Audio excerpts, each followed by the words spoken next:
La cheminée évacue vers l'extérieur les gaz chauds et la fumée provenant de l'âtre.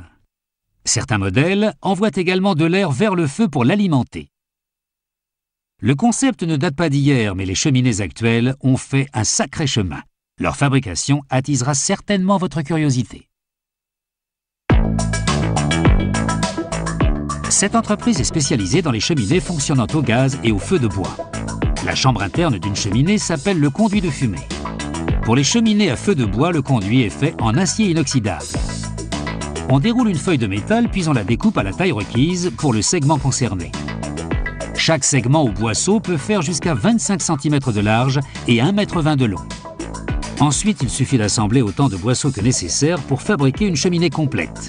Ici, les extrémités de chaque feuille sont pliées dans deux sens opposés, pour s'imbriquer l'une dans l'autre. Des rouleaux donnent à la feuille une forme cylindrique. Pour que la cheminée soit légère, le métal n'est pas plus épais que 4 feuilles de papier. Les deux extrémités du cylindre sont soudées, puis cette soudure en continu est laminée.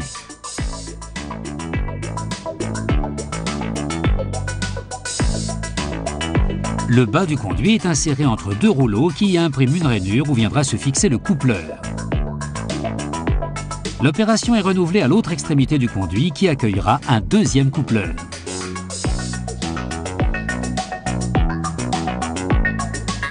Pour fabriquer les coupleurs, on utilise un emporte-pièce qui découpe la forme requise dans une feuille d'acier inoxydable lubrifiée.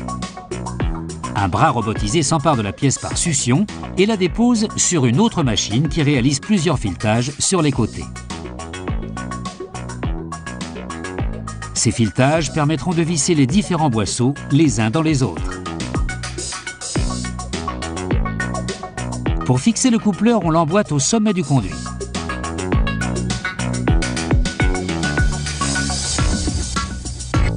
Puis un rouleau pousse le coupleur contre le conduit.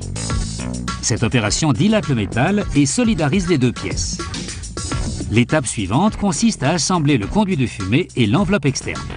Une matrice appuie sur le coupleur pour le fixer à la fois au conduit et à la paroi externe. On isole la cheminée à l'aide de fibres céramiques qui peuvent résister à une température dépassant les 1148 degrés. La fibre est mélangée dans une machine qui la tasse ensuite dans l'espace situé entre le conduit et l'enveloppe externe. Puis la machine déplace la cheminée vers un autre poste où l'on visse le coupleur du bas pour fermer hermétiquement la cheminée.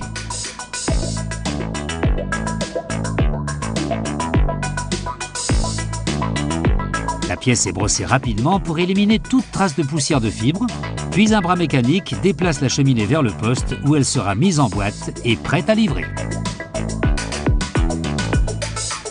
Une cheminée fonctionnant au gaz dégage moins de chaleur et moins de gaz corrosifs. Le conduit de fumée est donc réalisé en acier aluminié. La paroi est faite d'un alliage de zinc et d'aluminium, des matériaux plus abordables, mais toujours conformes aux normes de sécurité. Le vide d'air entre le conduit et l'enveloppe externe procure l'isolation requise pour le produit. Le conduit est placé dans une soudeuse automatique qui en assemble les bords à l'aide d'un laser aussi fin qu'un cheveu. Ce soudage au laser est également appelé aboutement. La machine aboute les bords du conduit, puis les soude. Puis une matrice octogonale imprime 3 rainures dans le boisseau. Une pièce viendra s'encastrer entre ces empreintes par la suite. Ici, une machine façonne une pièce en forme d'étoile appelée l'entretoise. On en utilise 2 pour placer le conduit au milieu de l'enveloppe externe.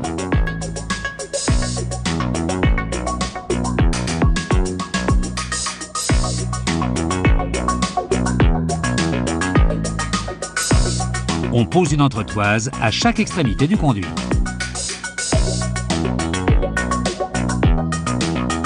Le conduit est ensuite inséré dans l'enveloppe externe et vissé pour que les entretoises s'imbriquent dans les rainures. Cette étape permet d'assembler les boisseaux et de les aligner.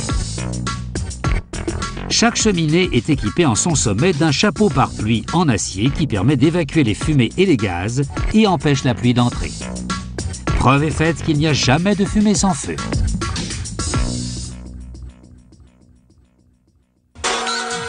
Alors,